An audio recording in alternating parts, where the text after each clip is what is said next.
গানটি লিখে লিখছেন আঞ্চলিক ভাষায়।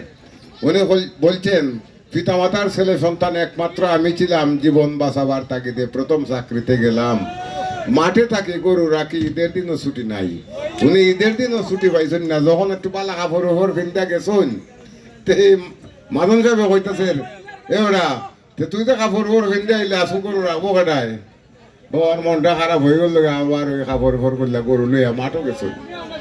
এরপরে লেখছেন, যখন বিয়া শাদি করলা যে টেকলাম আমি ববের বোঝা লইয়া, ফুয়ার বয়স 16 বছর, আমার যখন বয়সটা 16 বছর হয়েছিল, আমি শার্ট বানাইতাম গেছি বাবারে লইয়াতে। ওই এই সময় কলারের মাঝে বক্রম দেওয়া হয়, তাই আমি কই বাবা শার্টের কলারও বক্রম দিতে হয় মু। বাবা ইয়ে বাড়িত মাঠে কইতেছ, ও তোমার ফুয়া দাদা টেটে কাপড় কিন্তু চায়, বক্রম কি তাইতা বাপের উঠতে নাম ওই উনছি না, উনি এখন বক্রম লাগাইতো। আর শেষ বয়সে লেখছেন, কষ্ট করে আছি এখন বাচ্চা, সাত করে সংসার বাড়াইলাম ফরার তালে নাচ্চা।